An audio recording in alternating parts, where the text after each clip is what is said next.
Yes, it is good to be back in the lair again. Kram, how we doing? I'm doing okay, Dark Dave. Just the only thing is, earlier this week I lost my goggles or my primary goggles, and so I'm on my backups, and it's just not the same. And so I really got to find those. I think I left them down by the nuclear reactor, so I had to go check that out. Well, if it makes you feel any better, these do not make your ass look big. I appreciate that. Thank you. And speaking of making you feel better, I am almost done with Season 2 of Gotham. Just in time to get caught up for the beginning of Season 3 of Gotham. I think I have about 2-3 episodes left. It's getting there for me. It's definitely better than Season 1. I like the fact that, and I have to laugh again because the showrunner insisted that they will not, he feels that costumes don't work on TV, and yet, we have Azrael running around in a costume, and it looks great. So I don't know what the hell he's talking about. Mr. Freeze, also a costume. So, but it's better than I thought it might be. Yeah, it's one of those things.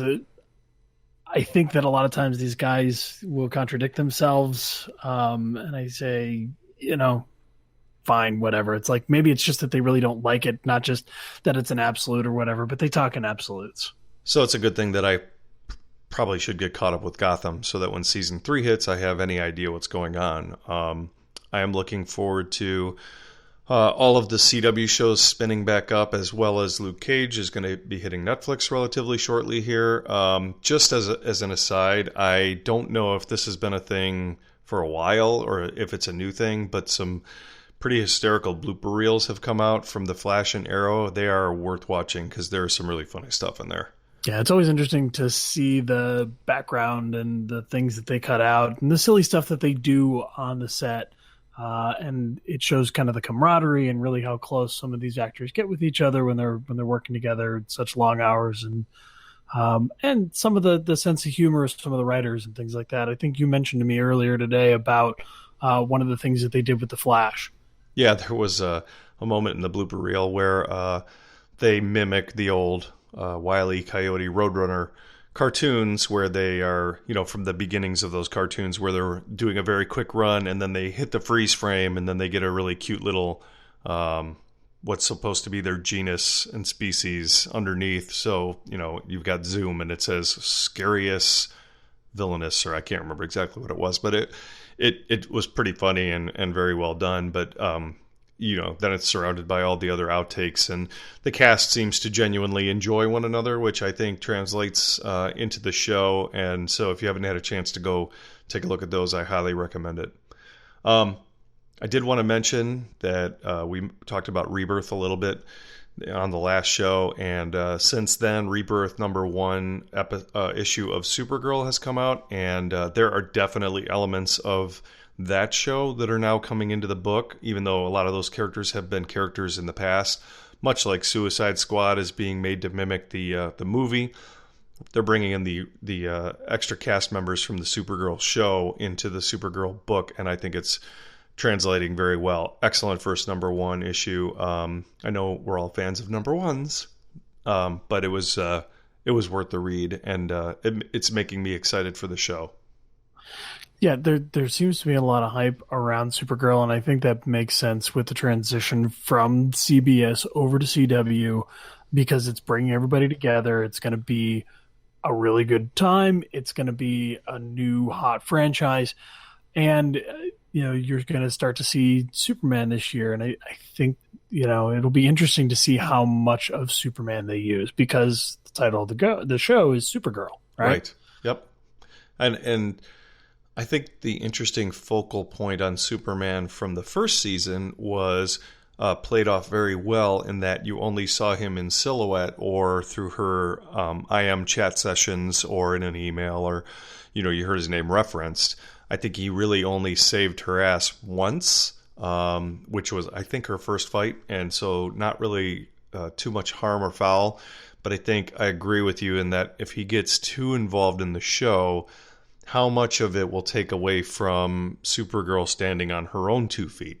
Yeah, they're really going to have to balance that carefully. Like, yes, he's a draw, but again, the show is Supergirl, and you make a really good point where it's like she needs to stand on her own as a character. And while that dynamic can augment that. They have to not overuse it, or they're going to diminish the character to the point where it's like, well, now I'm not watching Supergirl, I'm watching Superman, right? Right, exactly. And, I'd like to see him as an ancillary character, much like Jimmy Olsen or Kat or her sister or Martian Manhunter. I don't want to see him in every show. I almost feel like they should bring him in from time to time because he does have his own life and he is supposed to be taking care of Metropolis. So I hope that's how they play it off, and I hope it's not just, he becomes such a fixture on the show. It should be called the Supergirl Superman Power Hour. You know what I mean? Yeah. Something else that's been getting a lot of hype has been a couple of the Marvel properties coming up, both Guardians of the Galaxy Volume 2 and Doctor Strange. Chris Pratt has basically gone on record, and I don't remember exactly what he said, but he's basically saying that Volume 2 is the best thing ever. And I understand that the guy's really excited about something that he's in and all that good stuff. People are kind of blowing this out of proportion, I think, a little bit. Like, hey, dude, like, it's Guardians of the Galaxy. It's like, yeah, he's excited. Let him be excited for what the property is a part of. Yeah. The movie was fun. The property is fun. His reaction should be fun. It would be weird and off-putting if he came out like a William Hurt, where everything is so dour and serious when it comes to this style of film. I mean, there's a baby dancing tree in the movie. And a talking raccoon. So let's, take it back a notch.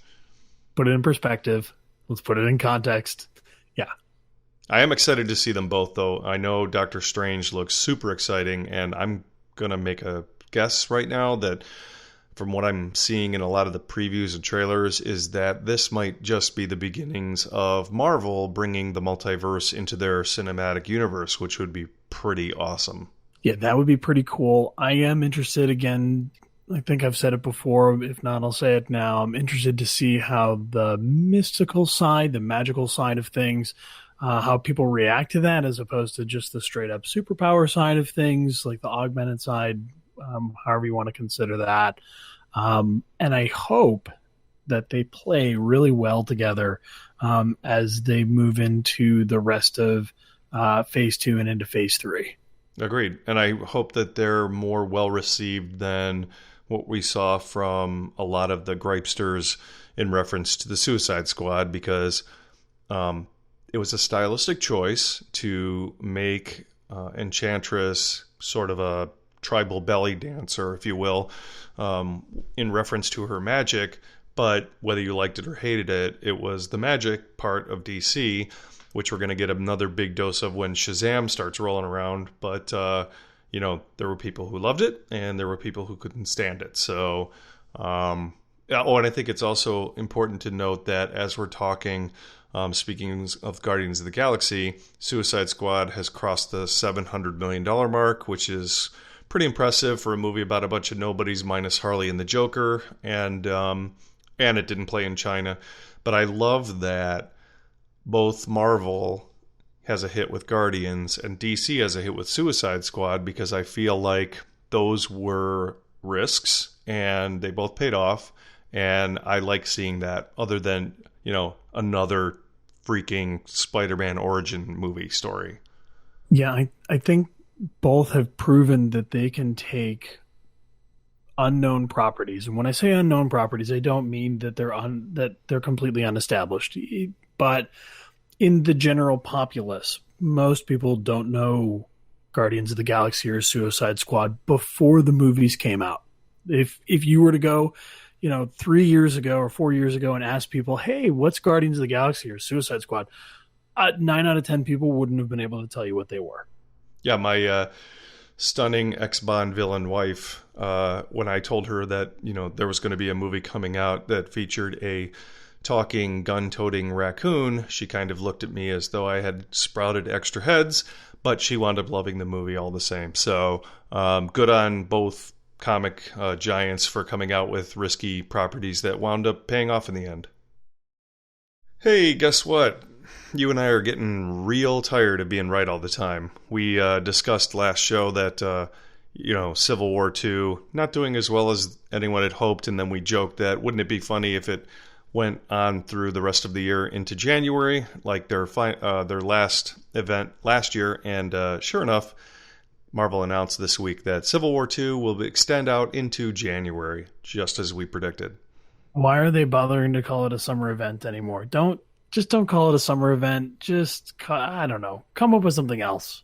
Well, I wonder what the issue is. So, on one hand, comic companies have been very good at doing things on schedule. For instance, I'm thinking of Countdown to 52, where they had a comic every week for 52 weeks. They were never late. They finished on time. Everything was wrapped up successfully. And then you have other events, and I'm using air quotes, where they say, yeah, it's going to be a summer event. And then, one thing leads to another, and editorial decisions get in the way, and too many cooks in the kitchen, and yada, yada, yada. Next thing you know, you've got your summer event ending in January. It's ridiculous. Yeah, maybe it's the event. Maybe they've decided that they're better off waiting until after some of their movies hit to build up some hype, to generate some interest.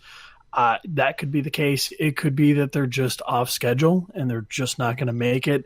It could even just be a difference of project managers. Maybe whoever was running the New 52, who hit those 52 weeks consistently, was a really good project manager who just made sure that everything was in check. And maybe the Civil War II project manager is terrible. I don't know. Well, so it could be, and I'm going to speculate here for a second, so you got Rebirth on one hand and you've got Civil War II on the other hand. And stylistically, I would say, when we talked about this a little bit last week, or the last time we met, Rebirth feels more like an apology letter, soft reboot, where Civil War is truly an event, just like any other Marvel event that they've had for the past, 12 years. I think we might be seeing the effects of what I would call event burnout. I mean, people have seen this from Marvel time and time again, a summer event with very little build-up that involves major character deaths, huge spoilers, but, it's all over the news by now. We've lost the Hulk and War Machine, and She-Hulk was in a coma. It's no different than a couple of previous Marvel summer events where you had major deaths like Captain America in the original Civil War and Sentry in, I'm not going to remember the name of the event. Secret Invasion had deaths. Anyway, it seems to be their formula. Maybe people are just sick and tired of buying the same thing every single year, and maybe the anger and the people, well, and worse than anger, people who just don't care, are causing some editors to revisit things and maybe do some rewrites. Well, and we've talked about it before, where we've talked about the idea of how many times can you de-age Steve Rogers? How many times can you reset your characters and things like that? And for the people who don't follow it as closely, it's probably not as bad in terms of from an event burnout perspective. But for the diehards who are reading every week, week in and week out, or bi-weekly or whatever, those folks who have been there year in and year out are probably going to feel that pain a little bit more of rehashing those same storylines over and over again.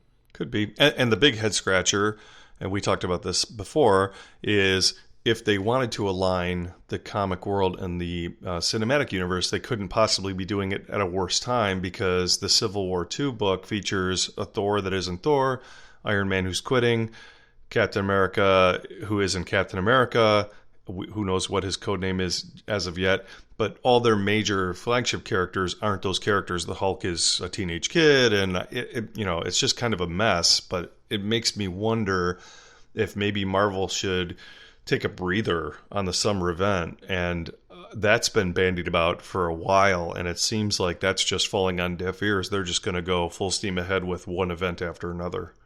Well, and I guess my question about it is from a storytelling perspective, do they need these huge events that they're going to drive their story arcs forward?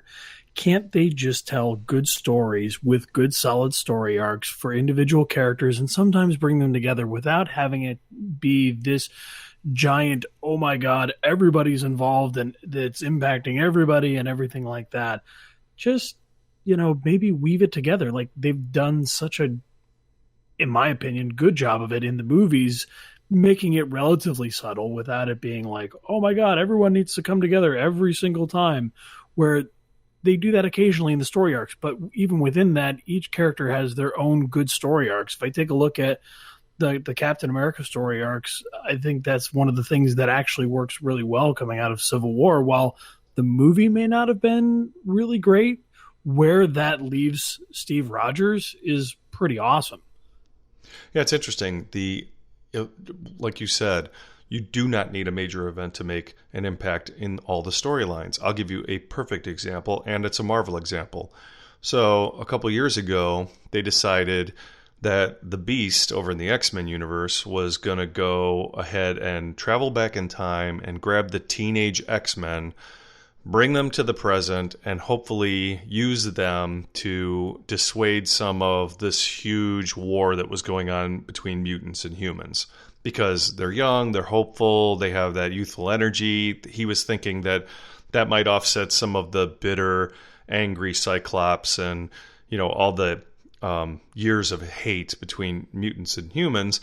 And they show up, and obviously it didn't work out because we're still having, mutants and humans are now killing each other. But the storyline took it in a very strange way that was unexpected, in that when it came time to send the young X-Men back home, they opted to stay in the present. So it's been years now. The teenage X-Men are still present in the X-Men universe, and their adult counterparts too, except for Cyclops, who has been suffering from a slight case of death. But anyway, that was not a big event. It was not a major deal.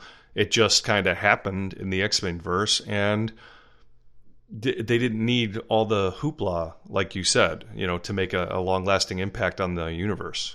Yeah. So, I just like to see them do that. And if they're going to do something major, like it really needs to be major. And if you're doing it every year, that doesn't feel like it's major. No. And, the B word, burnout, is kind of the boogeyman of the comic industry because, in the 90s, there was a massive burnout that occurred that almost wiped out the entire industry. If it weren't for, I would say, the films, Blade in particular, kind of rekindling things for everybody, I think it probably would have gone by the wayside or limited severely. I mean, you had Marvel selling off their big characters to Image because they just couldn't afford to keep going anymore. It was a bad, dark time for a lot of the industry, and they don't want to go through that again. So when they do hear the burnout word, they tend to freak out, which leads us right into our next topic. Is there burnout happening in not only comics, but in film? Because if you listen to 99% of the nerd rage and gripesters on the internet, you would think that we are very near, if not already past, the point of burnout. And that's our topic for this week is just to talk about superhero burnout. And is that a thing? Are we there yet? Is this something that has started to take hold with the general populace? Are we at superhero burnout? Well, it comes up a lot, and mostly when a movie either flops miserably or doesn't live up to whatever massive expectations people have for films now. So I'm Batman versus Superman. When that movie was not as critically acclaimed as DC had hoped, there was a number of nerd ragists who jumped up on their soapboxes and began screaming out the burnout word. And so is that the case? Or is that just a word that people are throwing around because for some odd reason it makes them feel better or helps them solidify their case or whatever? What's your take on it? I have some opinions, but I'd like to hear what you have to say first, Kram. Yeah, so when I think of the idea of burnout, I think of fatigue. And like, are people at the point where they're fatigued with superhero characters and superhero storytelling? And there's been a few times where I thought we might have been there, but the train is still going strong and people are still spending loads of money. I do think some of the storytelling is starting to get stretched a little bit, and that's part of why I thought maybe we were starting to get some fatigue in there, just because maybe a few of the movies weren't doing as well as had been anticipated. But the numbers are still showing in terms of the cash spent. I mean, you just alluded to Suicide Squad, $700 million on a property that was essentially an unknown. So I think we're not there yet. We're definitely not at fatigue. We're not at burnout yet. Will we get there? Yes, and we'll talk about that a little bit later about what'll happen with that. But we're not there yet.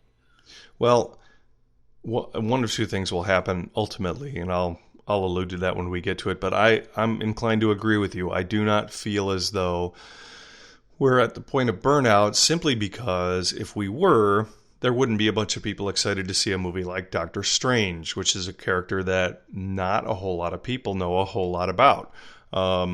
I think that, we wouldn't see, and not that Ant-Man was a smash hit, but that's another character that not a lot of people knew. And we saw Deadpool, which was a certified hit.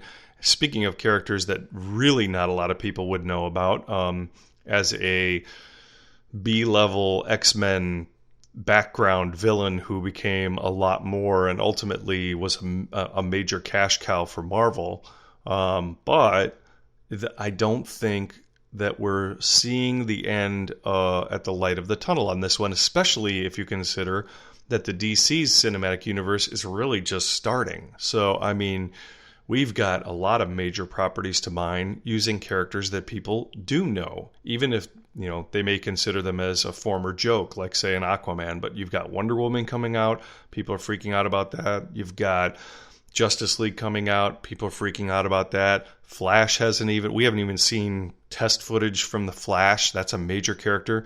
The rebirth of the Green Lantern universe. We've got a long way to go, folks. And I don't think that we'll see the burnout based on a couple of very important things. And Kram and I were discussing this earlier. And first and foremost, I think the biggest piece is that the things that we're seeing have a lot of really great storytelling.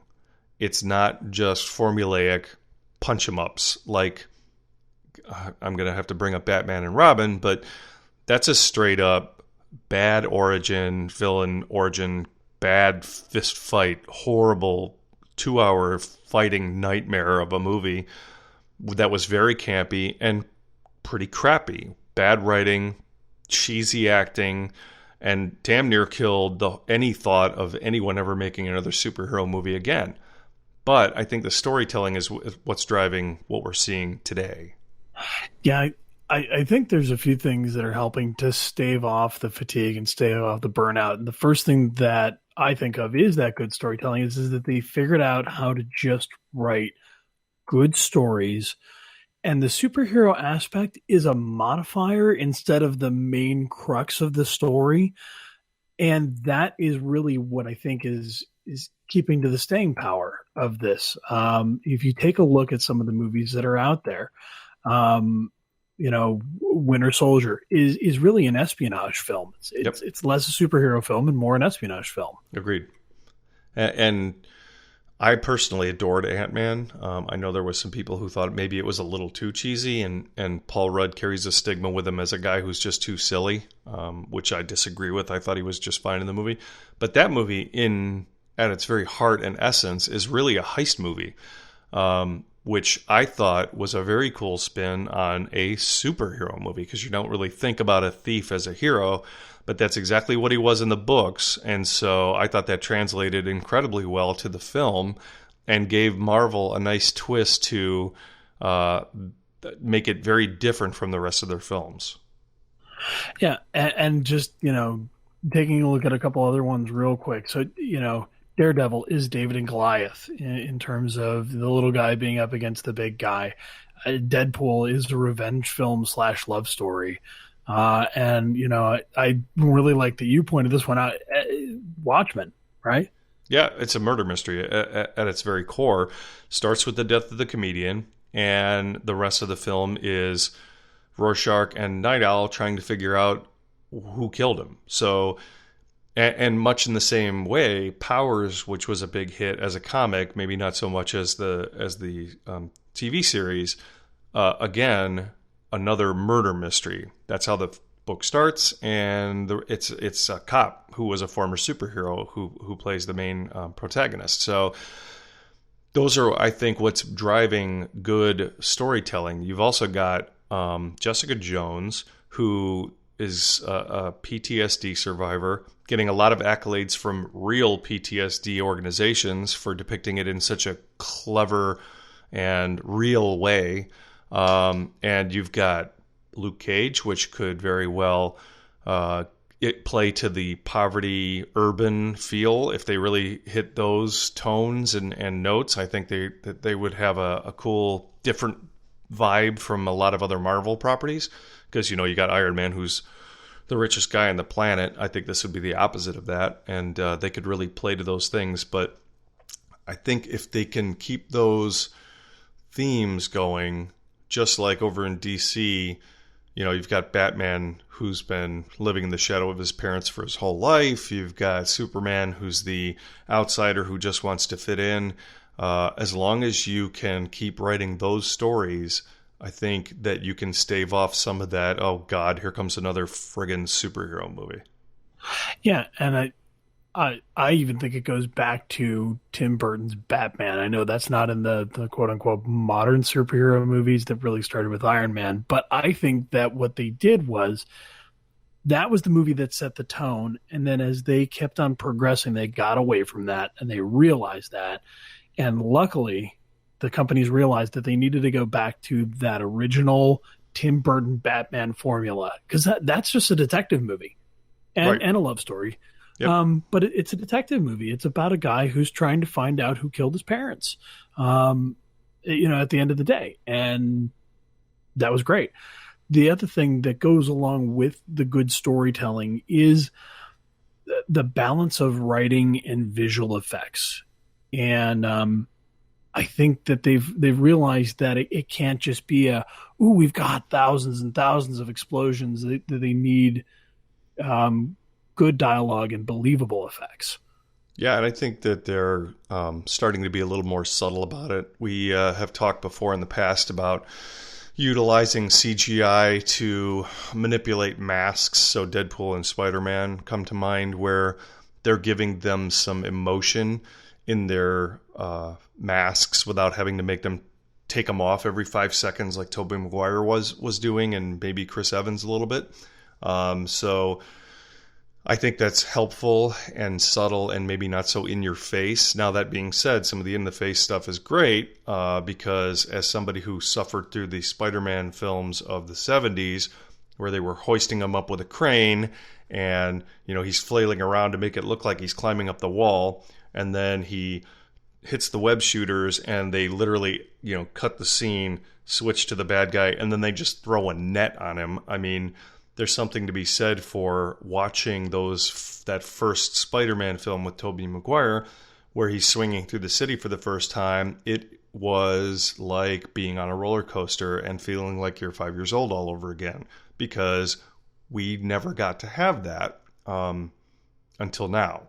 So that being said, they do have to be careful not to make it a schlock CGI fest like, say, the Transformers movies, but they're doing a better job of balancing the two, I think. Yeah, and as you pointed out earlier to me today, sometimes you do want that, like a Pacific Rim, where it's just a slugfest and it's CGI fest and everything like that. There's room for that too.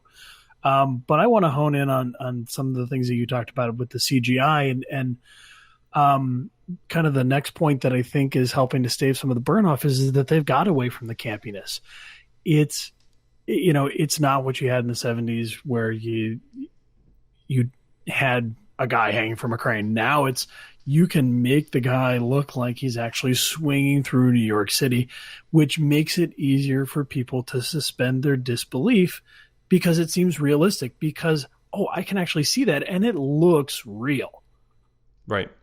And speaking of that, I'm glad you brought that up, because something that's always rubbed me the wrong way, that I feel like Marvel gets a pass on, but DC is sometimes held to a different standard, is that when DC decides to go a little serious with their characters, they tend to get a real bad rap on it, because the campy era was very successful for DC. You had the Adam West Batman, you had the Super Friends cartoons, you had the ISIS Shazam Power Hour. All those things were great for the time, but I think the nostalgia factor kicks in sometimes for the older crowd, and I think people tend to get off-put by that feeling like maybe DC wants to get a little serious, and maybe maybe people see them as being too damn serious when really they're just trying to remember a time when the Super Friends had the Hall of Justice and they were fighting the Legion of Doom every week.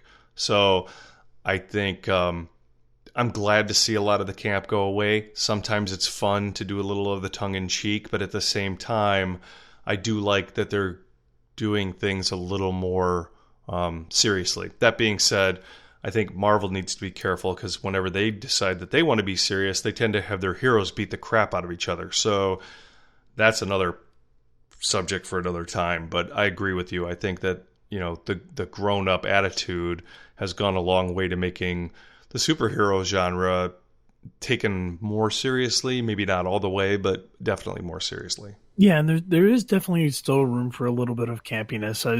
If I take a look at some of the things that were done in Ant-Man, I would say there's a little bit of camp in there. It's not a ton. It's the right level, especially given the tone of that movie and Paul Rudd and everything like that. It just made sense. But that's what killed the first Hulk movie. They really laid on the camp with the comic panel transitions and the really cheesy special effects and some of the heavy-handed dialogue. And I get where Ang Lee was trying to come from, but it did not translate well on film. And that movie is a crap show. Well, I mean, 2 words for you: Green Lantern. Exactly. Same thing. So. Yep. I get that you want to do the big boxing glove, but I think that the Arrow program did a much better job of the boxing glove Arrow. It was very quick, very subtle. But yeah, totally. There's a camp level that you want to make sure that you don't cross, because I think people have grown up to expect certain things. And anyway, I think that's helping potentially blow off some of this burnout that people are afraid of or predicting or whatever you want to call it.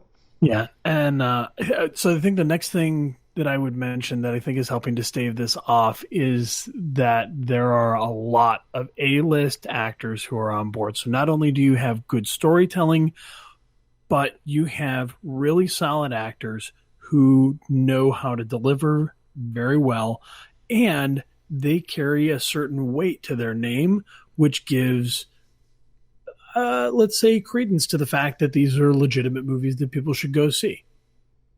Yeah, and I think a lot of that is because of the reduction of camp and the better storytelling, storylines, better dialogue, better character beats, more mature writing in general, and not the same schlocky superhero slugfests of back in the day. So it's nice to see a Glenn Close or a Gwyneth Paltrow or a, we can thank Robert Downey Jr. for probably summoning a lot of those guys, because once he was outed as being the new Iron Man, that was a very exciting time, because that was very different from Wesley Snipes is going to play Blade. Nothing against Wesley Snipes, but he's not exactly, Robert Downey Jr. level fame. And we talked about this a little earlier. Now, if Denzel Washington had played Blade, that would have been very different. But I think once Robert Downey Jr. took on the helmet, I think it opened the floodgates for a lot of those guys to think, oh, this might actually be something that I might enjoy doing. Yeah, I think they took a little bit of a risk with Robert Downey Jr. because if I remember at the time when he took the Iron Man role, he was still pretty well known for his coke habit and everything like that. And so it kind of actually played into it to some degree, because it's like, oh, I can see him as Tony Stark. I can see him as that guy. Oh, yeah, for sure.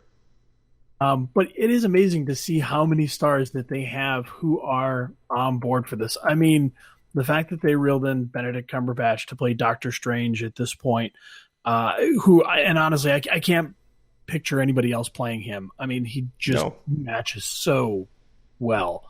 Yeah, he looks perfect.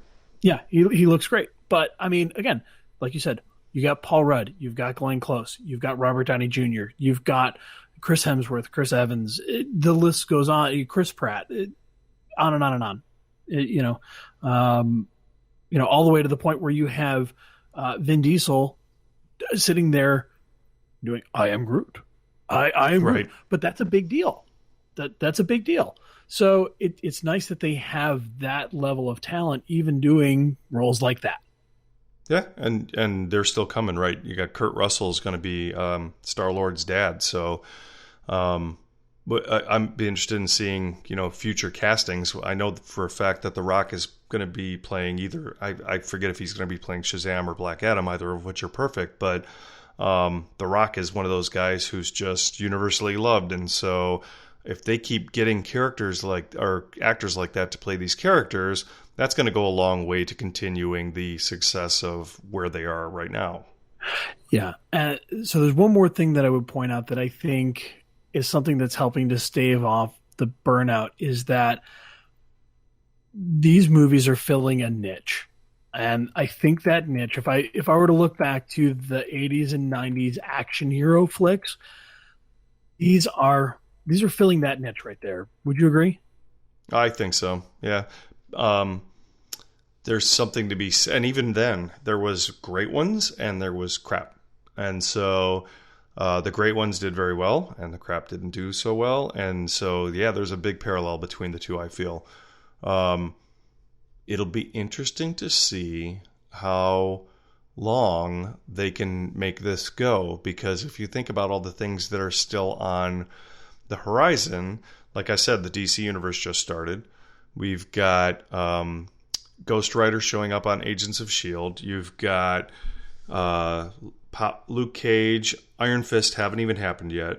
The Punisher series has been announced. That hasn't happened yet.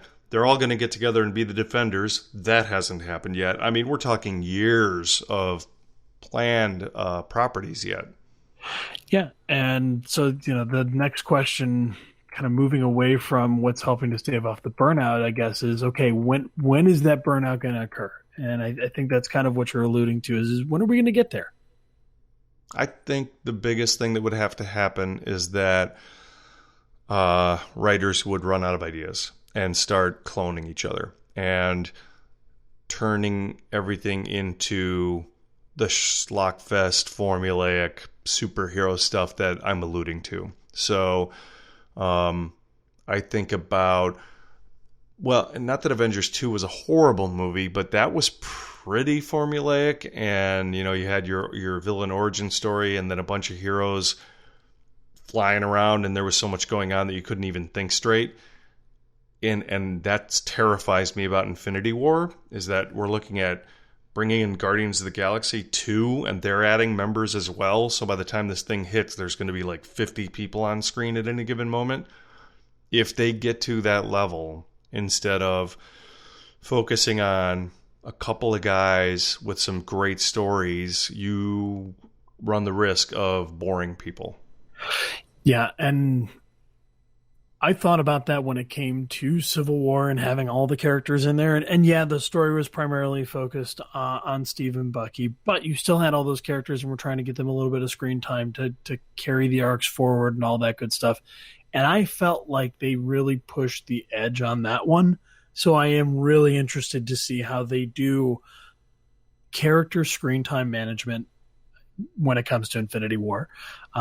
When it comes to burnout in general, I think it's a when, not an if. I think the trend will change at some point because all trends change at some point and things move in and out of style.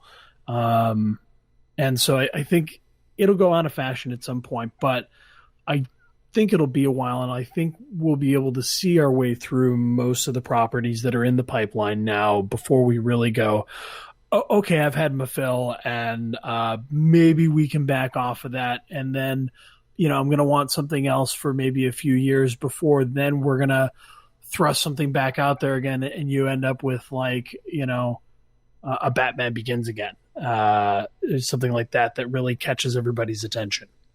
Yeah, and another thing too is that I don't see burnout killing all of it. I see it more of like I'm thinking now of the big horror push in the 80s. And then there was a burnout that occurred there because you got oversaturated with schlocky horror characters, quite frankly. And that kind of died down for a while. And then there was this period in history where a lot of horror movies were PG-13 and they were super bad CGI, not great stories, a lot of schlocky actors and crap storytelling. And I think only within the past, I don't know, 15, 20 years, I'd say 15 years, the horror genre has re-kicked back up again. I think when you saw Zack Snyder's Dawn of the Dead hit, when they started revisiting some of those old properties and bringing them into the modern age, hey, here we go again. And now horror is sort of respected genre. And I think you'll see an ebb and flow kind of like that with the superhero genre. So I don't see it going away all completely. But I do see a moment where Marvel and DC will really have hit the bottom of their Z-list cabinets and have to take a little breather before they hit them again. There was a word that you used in there that I heard, which was oversaturation. And it reminds me of something that happened back in the 80s in a completely different market, which was the video game market. And if you remember how popular video games were in the early 80s, like 81, 82, 83, and the market just got so oversaturated with just too much. And people were like, the whole thing just crashed. Well, and none of it was quality. It was crap. At that point, they were just shoveling crap down people's throats. Right. And so I think that's the other thing that could accelerate the burnout. And luckily, they're working really hard against that right now. But if they start trying to, like, essentially almost kill the golden goose, that's going to accelerate that burnout if they try to oversaturate people. Again, so far they've been really good about saying, hey, we're only going to release X number of properties a year and stuff like that. But who knows? They might try to change that philosophy and the quality may go down. And then at that point, yeah, it's probably going to burn. You know, people are going to get fatigued. They're going to get oversaturated and they're going to say, okay, give me the English patient. I don't know that I'll ever say that, but I'd rather put railroad spikes in my eyes. But yeah, I see what you're getting at. I think that the comic industry, more so than the cinematic industry, goes through this on a regular basis. So we saw that happen with Wolverine, where he was in every book to the point where they started self-mocking themselves about the fact that he was on every team. He started making time management jokes in all of their books because he was just literally in every book. Now they're doing it with Deadpool. There's a Deadpool core. There's Lady Deadpool. There's all these different Deadpool, Gwen Pool or whatever the hell her name is, which is Gwen Stacy from another universe as Deadpool. I mean, they do this often. And the Hulk, at one point, there was like 7 Hulks running around. So it happens quite often, but I think they are more in tune with it on the book side. I just hope that they don't get there on the film side. Yeah, again, stay the course. Stay with the good storytelling. Keep balancing that writing and the visuals and stay away from the camp. It's fine to use it a little. And just keep those A-list actors coming and keep filling that niche of the thing that people want. And as long as they keep doing those things at a reasonable pace, it'll be a long while before people really get burned out on this stuff where they're like, okay, I really need a break. Oh, well, I guess we'll see what happens when these next couple of films come out, if any of them even smell of not meeting up to standards. You're going to hear the word again. People are throwing it around more often than they should. Like I said, Suicide Squad's getting a rap for being the beginning of burnout, and yet, you know, I'm hearing stories about people who just took their kids over the weekend for the first time, and the kids love it. And so, you know, the movie's not for everybody, but I don't know that $700 million signals burnout. I would say if you had a Catwoman Elektra double combo failure, then you might have a leg to stand on. But I'm just not seeing it right now. Well, Kram, I got to tell you, I'm a little burnt out on talking about burnout, and I have a multiverse to conquer. So I think we're just about done here. I think we are too. If you guys have any comments, questions, or topics that you'd like us to cover, send us an email at thedarknave@gmail.com. All right, we'll see you again when I get back from conquering Vegas over the weekend, and hopefully we'll have more topics. I'm sure we'll have a lot to talk about in the world of television, as all of the shows will have spun up by the time I get back. And we'll continue on talking about upcoming films, the big two being Doctor Strange and Rogue One. Until then, have a good week. Good night, Kram. Good night, Dark Nav.